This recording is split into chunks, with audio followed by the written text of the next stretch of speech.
Bismillah ar-Rahman ar-Rahim. Assalamu alaikum, dear participants. Welcome to this session of Quran for Ramadan. Today we'll be looking at a verse from Surah At-Tawbah, the ninth surah of the Quran. And this is one of the very important lessons that we can learn from the Quran. And it's can also be termed, in fact, as a forgotten verse of the Quran because this verse has a lot to do with our religious doctors and those who'd like to become specialists and scholars of religion. And it's like an appeal which the Quran is sounding here in this verse, and it needs our attention. So, just as we have specialists in various fields like in medicine and engineering, in any other fields, the Quran here has specified that there are some people who should come forward and present themselves with this mission that they'll become true students and scholars of religion so that they can discharge their duty towards their own nation. So, this verse, as you can see, so I'm just going to read the text of the surah and of the verse and its translation. It says, وما كان المؤمنون لينفروا كافة فلولا نفر من كل فرقة منهم طائفة ليتفقهوا في الدين ولينذروا قومهم إذا رجعوا إليهم لعلهم يحذرون. It was not possible that all Muslims should have come out. But why did not this happen? That a few from each of their groups could come forward to obtain sound understanding of religion and warn the people of their nation about their attitudes, about these attitudes that they had adopted when they returned to them, so that they could remain secure from God's grasp. So, the key word or the key phrase that should catch your attention here is basically this one which says لِيَتَفَقَّهُوا فِي الدِّينِ, which means gaining deep understanding of religion, deep knowledge of religion. And that is what the Quran wants us, that there should be individuals, there should be people and students who, just as they would like to become specialists and doctors of other subjects, there should be some people who should come forward with this ambition, with this mission, that they would like to become deep scholars of Islam, true scholars of Islam, who would like to present religion in a way that should be understood from its very basis, in a sound way. The reasoning has to be understood, and at the same time, people have to be informed that as far as the religion itself is concerned, the Quran itself is concerned, it is something that always presents itself as a well argued book, as a book about which you can clearly have this notion that whatever it's going to ask you to believe in, or whatever it's going to ask you to understand, is going to be based on your own rationale that you will very much cherish. So, the thing that is very important here is that as far as religious education is concerned, it's not that the Quran wants every single one of us to become a scholar. Obviously, this is not possible, and it's also not a demand. But as far as common Muslims are concerned, we know from other instances of the Quran that if, of course, if they opt to become, they opt to adopt the life of a common Muslim, then they must have a basic knowledge of religion, a basic knowledge of the Quran. And for that knowledge, it is essential that if they are able to learn Quranic Arabic to the extent that when the Quran is being read or heard, then they are able to understand it without any difficulty. And this was the case many years ago, and it was the case when Arabic was the language of the Muslim empire. But slowly, in the last 200 years or so, when the Arabic language and the Persian languages were replaced in many areas, especially I'm talking about the subcontinent, with the English language, that our connectivity with the Arabic language was totally severed.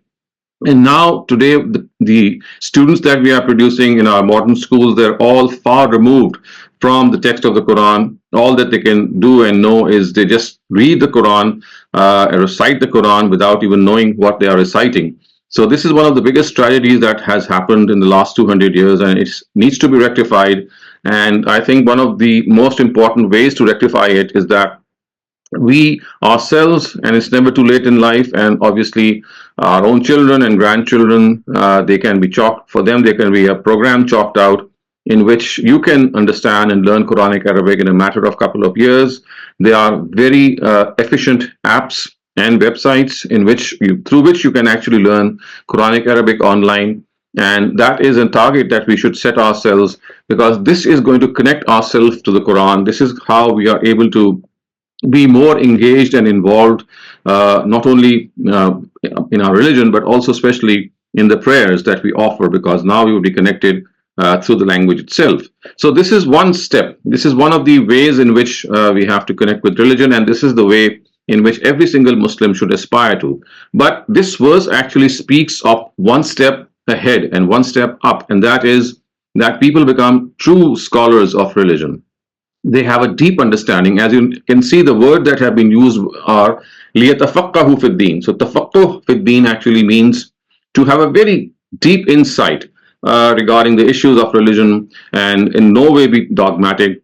And if you look at some of the important statutes that have been understood through our own experience in this world, then the teaching of religion as a specialist subject in which you'd like to become a doctor of religion or a scholar of religion, then the same methodology should be applied as is the case with all other subjects. So it should be something that should happen always after a 12 or a 14-year broad-based education system in which you enter and you study all kinds of subjects.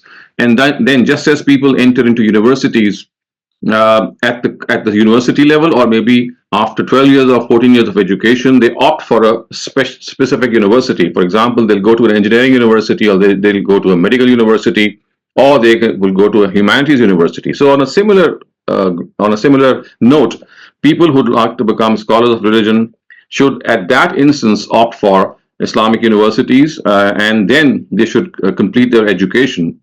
Unfortunately, the way this education is imparted today is totally different, and that is through our seminaries and madrasas, in which this education is actually imparted by small children being admitted at a very tender age of 6 or 7 in these madrasas, and basically it's not their choice. It's the choice of their parents who have them admitted in these madrasas, and then by the age of 13 or 14, I mean, like 8 years of education, they become scholars of whatever they have been taught, and mostly our seminaries, they teach jurisprudence, and very little of our education in religious scholars has got to do, or religious education has got to do with the Quran. Mostly it is jurisprudence or fiqh that is taught, and also in a very narrow-minded way, without even having any connection with the fact that the young boy or girl who was admitted to the madrasa had any of his own choice or her own choice to become a scholar. So this is a very glaring flaw in our current educational system, in which students who would like to become scholars, they are not even asked to become scholars. They don't have the choice. It's the choice of their parents. And once the time expires, I mean, they already become adults, and so it's no turning back. So this has to be reformed in all cases, that if you want to become a scholar, then it has to be after 14 years or 12 years of broad-based education, so that you are able to gel with the rest of the population, so that you're able to connect with your other lot, and then you don't feel aliens when you are invited to ceremonies or maybe become part of religious ceremonies, and you can talk to them in their own jargon, in their own language. Having said that, some of the important things that a religious scholar has to fully understand and fully be recognized, I mean, it has to be something that he or she should be have full recognition of. The first thing is that we have to understand that whatever we understand or interpret from the Quran is a human construct. It's a human understanding. And so therefore we must always concede that we can be wrong in our understanding. Yes, the Quran is a divine book, but the understanding of the Quran is not divine. It's a human endeavor. So scholars have to be, first of all, very humble in their approach. They must not be self-righteous. They must not think that whatever they have come up with is the ultimate word. And at the same time, they must give this concession to other people that they can be correct as well.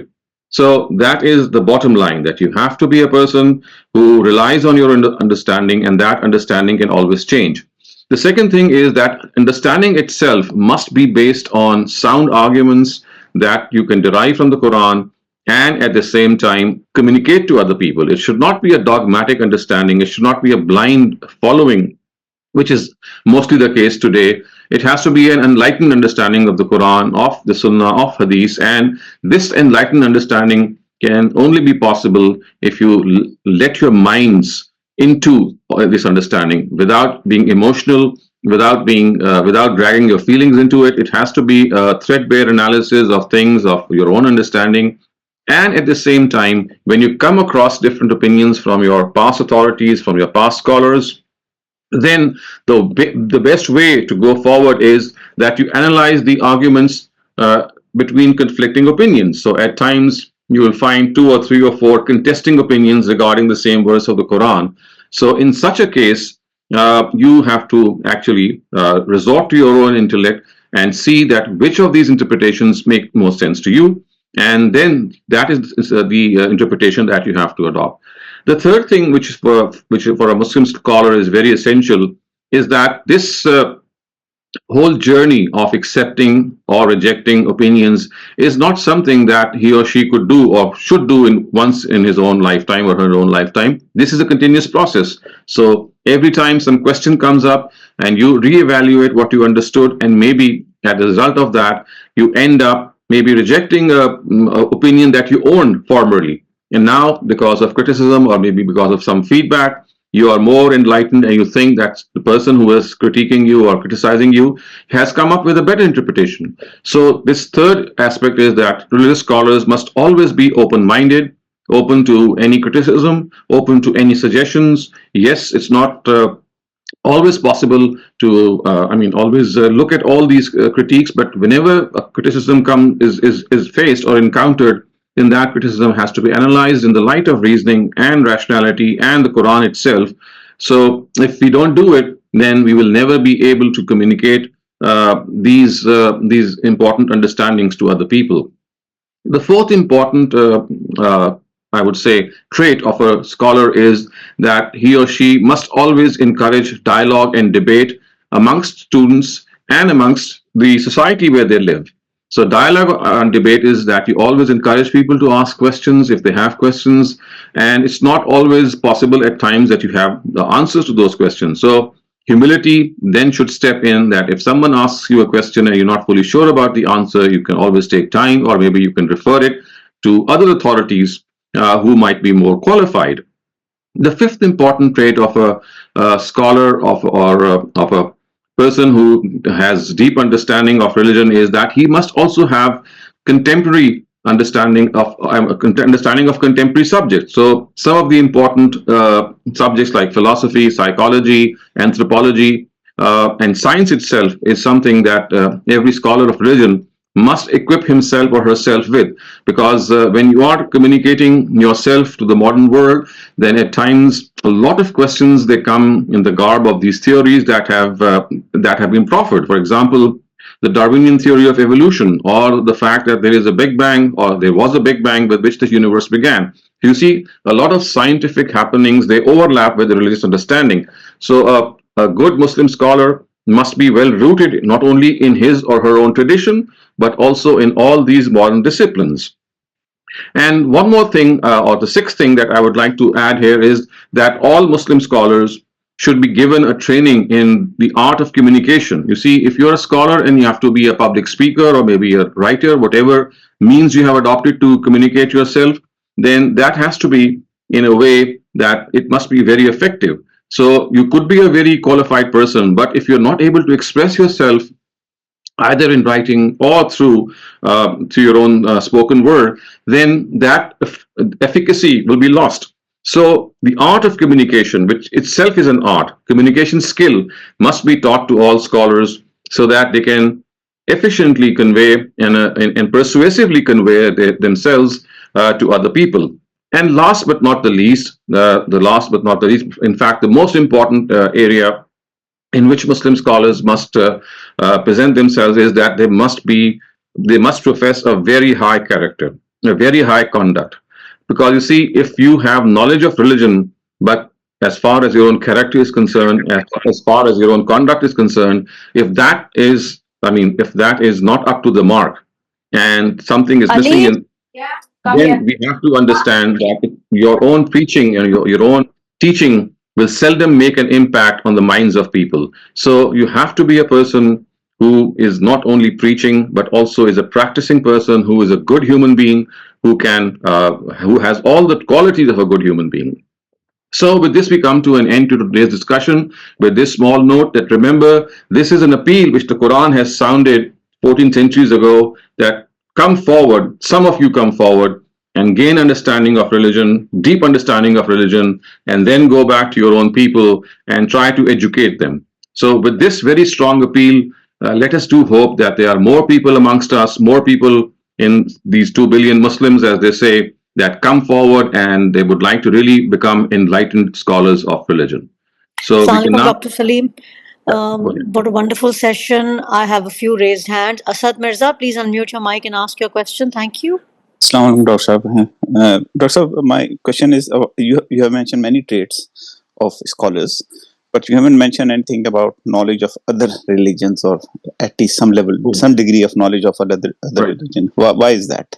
So no, I mean, that was something which is understood when I talked about having deep understanding of religion. I did not elaborate more. So yes, this is something which is understood, that when we talk about the fact that they should have a deep knowledge of religion, it means that they must be rooted in the religious tradition. It means that they must be aware of all religions that are around them, especially divine religions, because you see, the claim of the Quran is that it's not the first book of religion, it's not the first book of God, it's the last book of God, which means that there are several prophets and books that precede the Quran. So that was the given. And if there is any confusion, thank you very much for pointing it out. It is a very important area in which you just cannot think that without studying other scriptures, it would be indispensable for you to do so. That is something that has to be done at all cost. Thank you, Dr. Thank you so much, Dr. Saleem. Salman Aziz Sahib, please अपना सवाल कर लीजिए आप. Sir आपने कुरान को समझने का असूल ऐसे तरीके से बयान कर दिए हैं, लेकिन जैसे कि शायद में तफक्कुह वाली बात थोड़ी सी बाद में आ रही है। ज्यादातर लोग जो इस चीज को समझते हैं कि जो सब लोग निकले हैं, वो बात हो रही है नबी सल्लल्लाहु अलैहि वसल्लम के टाइम के लिहाज से जिहाद के लिए शायद, और जिहाद में जो लोग पीछे रह गए थे उनके बारे में बात हो रही थी। हज़रत इब्न अब्बास रज़ियल्लाहु अन्हु उनसे भी ये कॉल नकल हुआ कि लोगों ने इस आयत को ऐसा समझने की कोशिश की है। तो इस बारे में सर काइंडली आप थोड़ा सा रहनुमाई फरमाइएगा। हाँ, आपने सही कहा है कि हमारी बहुत बड़ी अक्सरियत जो स्कॉलर्स की है, उन्होंने नफरा के वर्ड से इनको ये ख्याल हुआ है कि यहाँ पे जिहाद के लिए निकलने के लिए कहा गया है। लेकिन अगर आप इस आयत का सियाक सबाक देखें, इससे जो पहले आयत आई हुई है, और ये खास तौर से जो अरब बद्दू थे जो मुसलमान हो रहे थे और उनकी तरबियत के लिए ये बात आई हुई थी, और उसके सियाक में और आगे जो यतफ़क्कहु फ़िद्दीन के अल्फाज को आप देखेंगे तो कोई दो राय नहीं हो सकती कि यहाँ पे दीन का गहरा इल्म की बात हो रही है, जिहाद के लिए निकलने के लिए बात नहीं हो रही। वरना यतफ़क्कहु फ़िद्दीन का जो अल्फाज हैं कि आप दीन का गहरा इल्म हासिल करें, वो बिल्कुल बेमहल और बेमानी हो जाते हैं। लेकिन बहुत बड़ी तादाद, आपने ठीक कहा, इस आयत का यही मफहूम लेती है, और यही वजह है कि ये आयत जो है एक गुमनाम आयत बन के रह गई है। मेरे अपने दानिश में जो मेरे असातिज़ा हैं और जितना मैंने कुछ समझा है, यहाँ पे ये आयत असल में दीन की बसीरत, दीन में एक जिसे कहते हैं ना कि एक्सपर्टीज पैदा करने की बात कर रही है। Thank you, Dr. Saleem. Ammar Rasool, you may ask your question now. जी, अस्सलाम डॉक्टर साहब। वालेकुम। डॉक्टर साहब, मैं सबसे पहले तो ये कहना चाहूँगा कि ये आपने जो लिस्ट दी है कि स्कॉलर्स को क्या-क्या क्राइटेरिया पूरा करना चाहिए, इस हिसाब से हम पाकिस्तान में बैठे हुए जो स्कॉलर्स हमारी नज़र में आते हैं, आपको मिला के 3-4 लोग ही हैं जो फिर ये क्राइटेरिया पूरा करते हैं। बाकी सारा का सारा तो जो यूनिवर्स है, जो कि अपने आप को स्कॉलर्स कहते हैं, वो इनमें से कोई भी क्राइटेरिया मीट नहीं करता। और डॉक्टर साहब, मेरे जैसे लोगों ने तो सारी उम्र फिर ये आयत जो है, वो क्या कोई भी इंसान जो अपने आप को स्कॉलर कहलाता हो, उसने किसी भी मदरसे में जहाँ पे जो भी अजीब-ओ-गरीब उसको एक इस्लाम का पॉइंट ऑफ व्यू दिया जा रहा है, वो अपने आप को स्कॉलर कहलवा के फोर फ्रंट पे आके इस आयत को इस्तेमाल करता है। और मेरे जैसे लोग जो कि जब आप लोगों को नहीं जानते थे, तो हम लोग तो फिर चुप कर जाते थे जब हमें ये आयत दी जाती थी कि भाईजान हमारा ये काम है, हमें खुदा ने ये काम दिया है और हमने ये मेहनत की है, इसलिए आप हमारी बात माने, we are the authority and you do not know. और हमारे पास कोई जवाब नहीं होता था, तो हम फंस जाते थे। तो क्या ये ऐसा नहीं है कि ये आयत कोई भी इंसान जो अपने आप को स्कॉलर कहलवाना चाहे, उसको बहुत ज़्यादा पावर देती है, एम्पावर करती है कि भाईजान आप जाएं और आप जाके लोगों को बताएं कि सही दीन क्या है? ये देखिए, ये तो एक ऐसी चीज है कि जो हमारे तजुर्बे और कॉमन सेंस के बिल्कुल मुताबिक है। यानी आप देखिए, जब किसी भी फील्ड में आप स्कॉलर बनना चाहते हैं, تو اس کے لیے سب لوگ تو اسکالر نہیں بنتے, سارے لوگ جو ہیں وہ ڈاکٹر نہیں بنتے, سارے لوگ انجینئر نہیں بنتے یا اس میں درک حاصل نہیں کرتے, کچھ لوگ اس کو آپٹ کرتے ہیں. تو یہ تو اصل میں سیاق و سباق یہ ہے کہ یہ کہا جا رہا ہے کہ بہت سارے مسلمان بہت سارے اور کام کر رہے ہیں.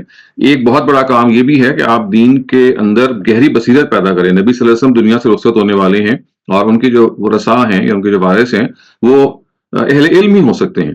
تو یہ اہل علم پیدا کرنے کی ایک یوں سمجھ لیں ایک اپیل ہے.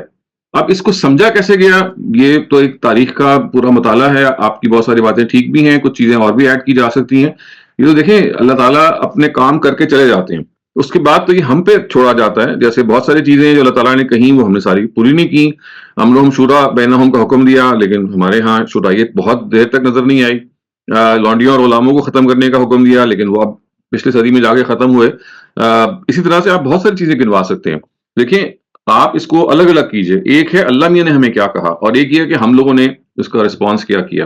تو یہ رسپانس تو ظاہر ہے انسان کا مختلف ہی رہا ہے. اب رہ گیا عام آدمی.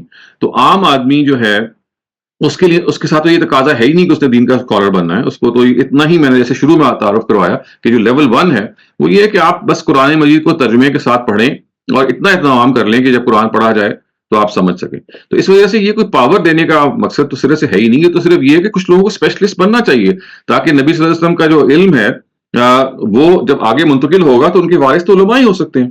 تو یہ ایک it's like an appeal that has been flashed in the Quran. تو اس کو آپ اسی مفہوم میں لیں, اور باقی ہمارے جو رسپانس ہے وہ مختلف ہی رہا ہے, and that is something that is understandable. اس لیے کہ انسان مختلف ہی رہے ہیں ہمیشہ. Thank you doctor Saleem. Shabnam اپنا سوال کر لیجیے آپ. جی thank you sir. I am not very sure کہ مجھے یہ کامنٹ کرنا بھی چاہیے یا نہیں, لیکن سر میں نے ساری لائف اسکالرس کو سنا ہے, اور میں باہر ابراڈ کے بھی اسکالرس کو مطلب فالو کر لیتی ہوں جتنا میرے لیے پاسبل ہوتا ہے, یو ایس اے وغیرہ کے. سر میرا پرسنل جو میرے آبزرویشن ایکسپیرئنس بھی تھوڑا کہہ لیں یا آبزرویشن ہے سر, مجھے لگتا ہے کہ اسپرچل پیوریفیکیشن بہت ریئر اسکالرس کی ہو پائی ہے. اور I am sorry to use the word تھرکی, دے آر آل تھرکی. سر میرا بہت اسٹف اس معاملے میں وہ اوپینین ہے. تو سر یہ اسپرچل, اور سر آپ کو بھی نو ہاؤ میں آتا رہتا ہوگا کس کس قسم کے اسکینڈلس بنتے ہیں یا جو بھی. تو سر کیا اس کے لیے بھی تھوڑا سا آپ کی آبزرویشن کسی حد تک ٹھیک ہو سکتی ہے, لیکن دیکھیں میں نے تو اس کی آپ کو وجہ بتا دی کہ ہمارے ہاں دین کے علماء پیدا کرنے کا جو سسٹم ہے وہ تو یہ ہے ہی نہیں کہ آپ اپنی پسند سے اسکالر بنیں. وہ تو یہ ہے کہ والدین 8 سال کی یا 6 سال کی عمر میں آپ کو داخل کروا دیتے ہیں. اب معلوم نہیں اس شخص کا مقصد کیا تھا, زندگی کا اس نے کہاں جانا تھا, کسی نے کچھ بننا تھا, اس کو میں پاکستان کے اسکالرس کی بات نہیں کر رہی سر, میں یو ایس اے کے جو انگلش میں سارا اپنا کام کر رہے ہیں, بہت اچھا کام بھی کر رہے ہیں, لیکن ان کا یہ اموڈسٹ جو تھوڑا سا ان کا رویہ ہے یہ آپ ٹھیک ہے.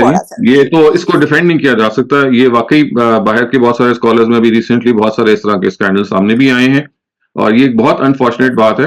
میں نے ایک گفتگو کی تھی ایتھیزم پہ, جو لادینیت ہے اس پہ, اور اس میں لوگوں نے پوچھا کہ وہ کیا کیا کازز ہیں کہ لوگ دین سے دور ہو گئے.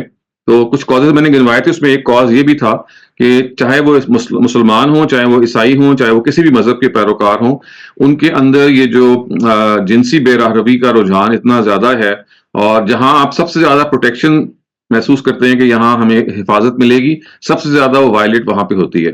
چنانچہ آپ دیکھیے کہ مسلمانوں کے ہاں بھی بہت ساری اس طرح کی چیزیں ہیں, اور آپ کو معلوم ہے کہ پچھلے 50 سال میں پوپس جو پیدا ہوئے ہیں, پوپ فرانسس کی مثال لے لیجیے, اس سے پہلے آپ پوپ جان پال کی لے لیجیے, پوپ ریٹزنگر کی لے لیجیے, وہ سارے کے ساروں نے جہاں بھی وہ گئے انہوں نے معافی مانگی ہے جی کہ ہاں فلاں بشپ نے یہ کر دیا, فلاں نے یہ کر دیا, اور پھر ان کو ریموو بھی کیا گیا. پچھلے 4-5 سال میں آپ دیکھیں گے جو کرنٹ پوپ ہیں جو اب بہت زیادہ ناساز ہیں ان کی طبیعت, تو انہوں نے بہت سارے بشپس کو ان کے آفیسز سے ریموو کیا کیونکہ ان کی طرف سے یہ حرکتیں صادر ہوئیں. تو یہ ایک بہت ڈارک چیپٹر ہے ہماری تاریخ کا, مذہبی تاریخ کا. میں صرف مسلمانوں کی تاریخ کی بات نہیں کر رہا, مذہبی تاریخ کا. اور بہرحال اس کے اندر وہ سسٹم کی خرابیاں بھی موجود ہیں. آپ دیکھیے کہ اس سسٹم کی خرابیوں میں اگر آپ کرسچنڈم کو دیکھیں تو وہاں پہ شادی کے انسٹیٹیوشن پہ پابندی لگا دی جاتی ہے. آپ اگر مسلمانوں کے ہاں دیکھیے تو وہاں پہ جس طریقے سے مذہب کو بتایا جاتا ہے, اور مذہب کے اندر جو بہت ساری آپ یوں سمجھ لیجیے کہ آپ کو آزادیاں دی گئی ہیں, ان پہ قدغنیں لگائی جاتی ہیں, تو اس کے نتیجے میں ایک ریبیلین پیدا ہوتا ہے. تو یہ مذہب کی پریزنٹیشن اور بہت سارے اس طرح کے عوامل ہیں لیکن تاہم یہ دنیا چونکہ آزمائش کی ہے، اللہ تعالیٰ نے ہر ایک کو موقع دیا ہوا ہے، تو لوگ اس موقع سے فائدہ اٹھا رہے ہیں. Thank you, Dr. Saleem. Thank you so Sadia much. Said, please unmute your mic and ask your question. جی السلام علیکم ڈاکٹر صاحب. مجھے یہ وعلیکم. پوچھنا تھا کہ مجھے تو صرف یہ پتا ہے کہ قرآن شریف کو سمجھنا ہے معنی کے ساتھ اور حدیث کو فالو کرنا ہے، مگر مجھے اکثر لوگ ملتے ہیں اور کیونکہ میری نالج نہیں ہے بالکل، میں تو ابھی سیکھنے کی کوشش کر رہی ہوں سمجھنے کی، کہ وہ کہتے ہیں یہ جی حنفی سیکٹ ہے، یہ بریلوی ہے، یہ شافی ہے. مجھے یہ سب چیزیں پتہ ہی نہیں ہے کہ کیا، میں تو صرف بیکاز میرے پیرنٹس بھی نہیں زندہ، جو مجھے پتہ لگتا ہے، جو میں سمجھتی ہوں، مجھے غامدی صاحب پسند ہے یا کوئی اور اسکالر، ڈاکٹر اسرار، کچھ ایسے اسکالرس کو سنتے سناتے سمجھنے کی کوشش کر رہی ہوں. بٹ لوگ کہتے ہیں بھائی یہ فلاں سیکٹ ہے، آپ کو نہیں پتا یہ اس طرح کے ہیں تو وہ اس طرح سے بتا رہے ہیں. جی تو what do I G. say to that? I don't know. نہیں، آپ بالکل صحیح جگہ پہ ہیں. اور کوئی آپ سے پوچھے کہ آپ کا کیا سیکٹ ہے تو آپ ان سے میرا وہی سیکٹ ہے جو نبی صلی اللہ علیہ وسلم کا تھا، کیونکہ ان کا کوئی بھی سیکٹ نہیں تھا، وہ صرف قرآن و سنت کو مانتے تھے اور وہ اللہ کے بندے تھے. آپ ان کو سادہ جواب دیں. قائد اعظم نے بھی ایک موقع پہ اسی قسم کا جواب دیا تھا. سو آپ ایک مسلمان ہیں اور آپ کی سب سے بڑی پہچان مسلمان کی ہے. اور یہ نام حضرت ابراہیم نے رکھا ہوا، سماکم المسلمین، قرآن مجید میں ہی بتایا گیا کہ یہ نام حضرت ابراہیم نے ہم سب کا رکھا ہوا ہے. یہ سب سے خوبصورت نام ہے. اور انا اول المسلمین، اور بہت جگہوں پہ آپ دیکھ رہے ہیں قرآن مجید میں اس کے الفاظ آتے ہیں. اور اس کی کونوٹیشن بھی کیا ہے؟ مسلم کا مطلب ہے کہ جو اللہ تعالیٰ کے آگے جھک جائے، جو اس کو سبمٹ کرے. تو ہماری ایک یہی پہچان ہے. آپ اسی پہ قائم رہیے، اور اس سے آگے کوئی آپ سے سوال کرے تو آپ ان کو یہ بتا دیجئے کہ میرا وہی مذہب ہے جو نبی صلی اللہ علیہ وسلم کا ہے، میرا وہی مطلب فرقہ ہے. کنفیوز ہونے کی ضرورت نہیں ہے، ان کے نہیں، بتائے ہوئے بالکل کہ نہیں. آپ اس کو جی سبز جی، پکڑیے تو فلاں ہے، پتہ نہیں، مجھے نہیں سمجھ نہیں، آتا. آپ کو تھینک یو سو مچ. ضرورت نہیں ہے. Thank you, thank you so Sadia. Much. Thank you. Umar, please اپنا سوال کر لیجئے. Sir, people who want to become religious scholars, must they be endowed with specific talents? Yes. I mean, they have to be hard working, they have to be intelligent. میں یہ تو given ہے، لیکن ایک بہت امپورٹنٹ ٹیلنٹ اگر آپ نے قرآن کا اسکالر بننا ہے تو وہ یہ ہے کہ you must have literary appreciation. یعنی اگر آپ کے اندر ادبی ذوق نہیں ہے تو آپ قرآن کے اعلیٰ درجے کے اسکالر نہیں بن سکتے، کیونکہ قرآن ادب ہے اور اعلیٰ ادب میں ہے. اگر آپ اس کو ادب کے بجائے ریاضی یا بعض اور طریقوں سے، جیسے ہمارے ہاں معاملہ رہا ہے، کچھ سمجھنے کی کوشش کریں گے تو آپ کی گرفت میں نہیں آئے گا. اور یا پھر آپ یوں کریں کہ ایک ایسے اسکالر کی اپنے آپ کو جگہ پہ نہ لے کے جائیں کہ جو ایک بالکل اسے کہتے ہیں کہ ایبسولوٹ اتھارٹی جگہ پہ، جہاں پہ you can form an opinion. آپ اس جگہ پہ کھڑے ہو جائیں جو اس میں ایک ٹیچر کھڑا ہوتا ہے کہ بھائی میں ایک استاد ہوں اور جو چیزیں پہلے سے موجود ہیں میں ان کو پڑھا رہا ہوں. اس کیس میں تو چلیں معاملہ ہو جاتا ہے. لیکن اگر آپ نے ایک ریئل اسکالر بننا ہے تو اس کی قرآن مجید کے اسکالر کی سب سے امپورٹنٹ چیز یہ ہے کہ ہی اور she must have a very sound literary test. Thank you, Dr. Saleem. Imran Khan, please unmute your mic and ask your question. السلام علیکم سر. سر میرا سوال ریلیٹڈ ٹو دس عالم دین اینڈ ہمارے ملک میں عالم دین سے زیادہ مولویوں کا غلبہ ہے، اور لوگ دین جو ہے وہ مولویوں سے سمجھ رہے ہیں. اور جو مولوی، آپ کو میں ابھی نام نہیں لینا چاہتا آپ کے چینل، بٹ یہ ہے کہ ایک ہمارے مولوی صاحب ہیں جو الٹے سیدھے فتوے بھی دیتے ہیں ٹی وی پہ بیٹھ کے، رنگین قسم کے. وہ بندہ، لوگ ان کو فالو بھی کرتے ہیں اور ان کو مفتی کا نام بھی دیا ہوا، میں نام جان کے نہیں لینا چاہ رہا. یو انڈرسٹینڈ اب دیکھیں، تو ہم سر اس یہ کو ان کو کیسے کاؤنٹر کریں، ان کو کیسے آپ کو کاؤنٹر کرنے کی ضرورت نہیں ہے. دیکھیں، کسی کو بھی کچھ کہنے کی ضرورت نہیں. ہر ایک کو اللہ نے آزادی دی ہوئی ہے. ایک تو اپنے غرض سے رغز رکھیں کہ آپ خود آپ کی تعلیم ٹھیک ہو. اگر آپ کے اندر اویئرنیس آپ کریٹ کر سکتے تو یہ اویئرنیس کریٹ کریں کہ ہمیں سب سے اول درجے میں قرآنک عربک کو سیکھنا ہے. اگر ہمیں اسکالر نہیں بننا تو ہمیں سارا ٹائم اس پہ صرف کرنا ہے کہ قرآن مجید پڑھا جائے اور اگر سنا جائے تو مجھے سمجھ میں آئے. تو اپنی ساری توانائی آپ اس پہ لگا دیجیے. اس وقت سب سے زیادہ ضرورت یہ ہے کہ اسکالر تو دیکھیے اللہ تعالیٰ بہت فیاض نہیں ہیں، وہ چند ایک ہی پیدا ہوتے ہیں ہر سال، اور چند ایک ہی پیدا ہونے چاہیے. جیسے ڈاکٹرز اور انجینئرز پیدا ہوتے ہیں، ایک اسپیشلسٹ کا معاملہ ہے. لیکن عام آدمی کو اپنے آپ کو اسٹرینتھن کرنا چاہیے کہ قرآن مجید سے میرا اتنا گہرا تعلق ہو کہ وہ مجھے سمجھ میں آئے جب وہ پڑھا جائے. یہ وہ ٹارگیٹ ہے. اگر عام لوگ اپنے سامنے رکھ لیں تو پھر ان کو کسی فتوے کی اور کسی ٹی وی چینل پہ بیٹھے ہوئے کسی صاحب کی کوئی بہت زیادہ ضرورت نہیں رہے گی. ان کو اپنا کام کرنے دیں اور آپ اپنا کام کریں. Thank you, Dr. Saleem. What a brilliant answer. Hina Zaidi, please unmute your mic and ask your question. To Hina, Dr. Shehbaz Anwar, اپنا سوال کر لیجیے آپ. السلام علیکم سر. جی وعلیکم السلام. سر میرا سوال جو ہے وہ قرآن کی تفسیر کے بارے میں ہے. فار ایگزامپل کہ ابھی ہم اس کلاس کے اندر جو ہے کہ ایک درس لے رہے ہیں اور آپ ہمیں قرآن شریف کے مطلب آیات جو ہیں ان کی تفسیر جو ہے کہ وہ ہمیں بیان کرتے ہیں. اس میں آف کورس ایک یہ ہوتا ہے کہ جو آلریڈی ریسرچرز نے کام کیا، اسکالرس نے کام کیا، ان کی بیسس کے اوپر ہوتا ہے. دوسرا آپ کی اپنی آف کورس انڈرسٹینڈنگ ہو سکتی ہے اس میں.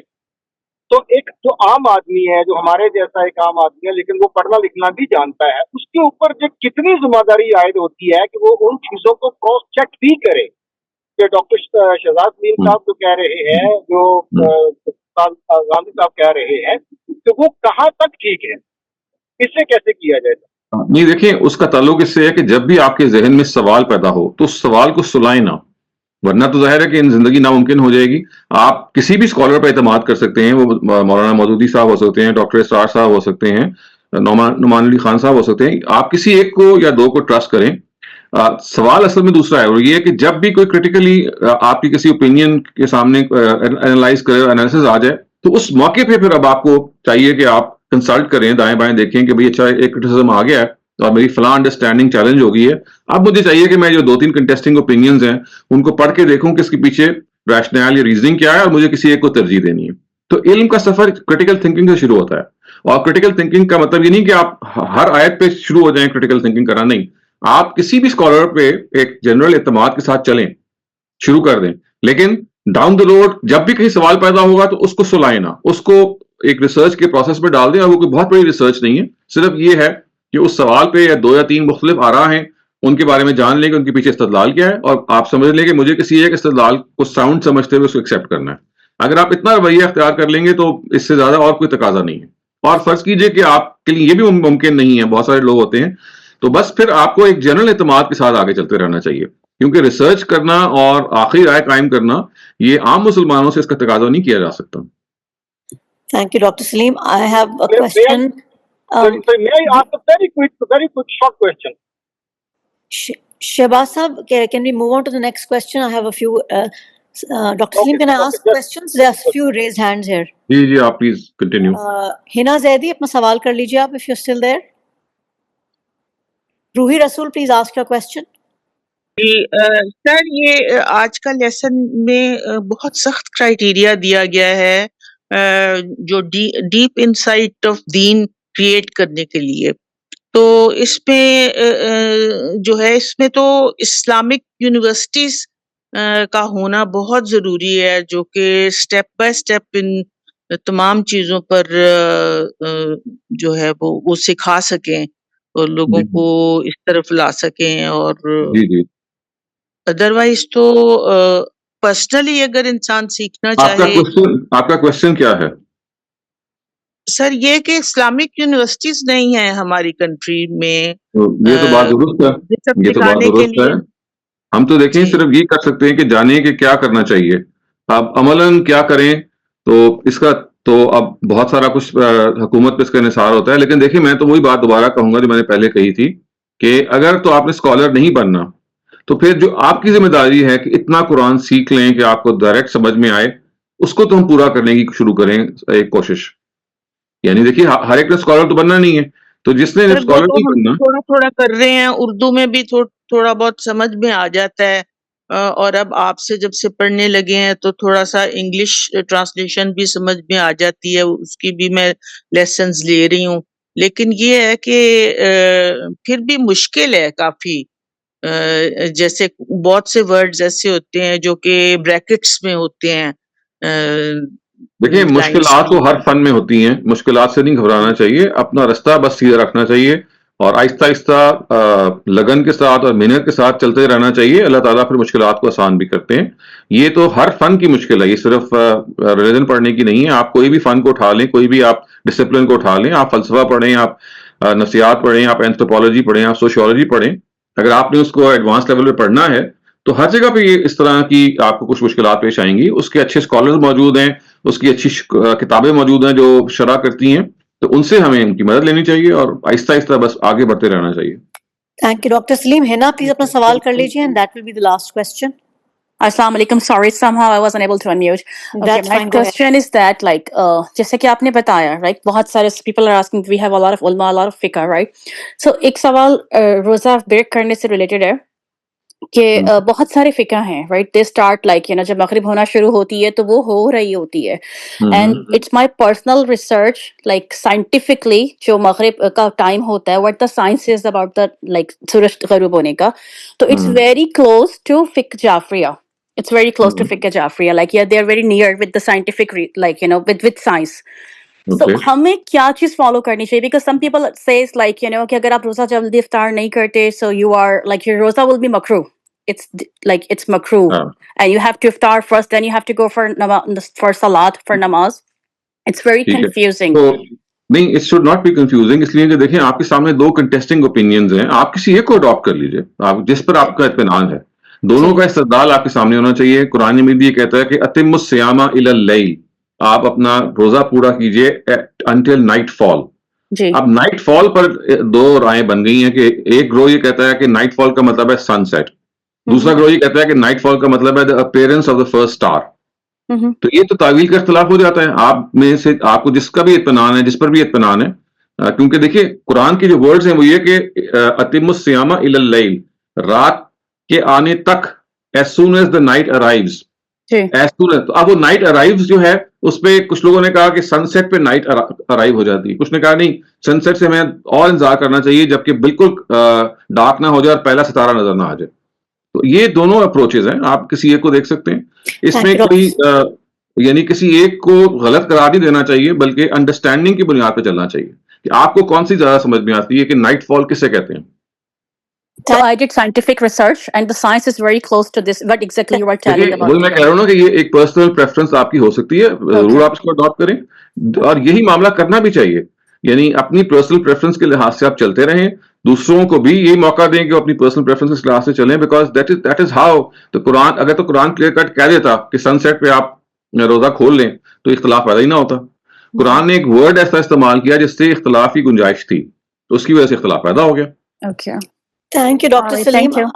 I just have a last question, a quick question. Do all the scholars have to, the scholar that you're following, does everything have to be logically explained or can sometimes something just be left to chance or something that they don't have an answer to? How do you? It depends. You see, there are certain things that اگر آپ کو ان کی سمجھ میں نہیں آئے گی تو آپ ان کو نہ پراپر فالو کر سکیں گے. I mean, unless you give an example, یہ کہنا مشکل ہے.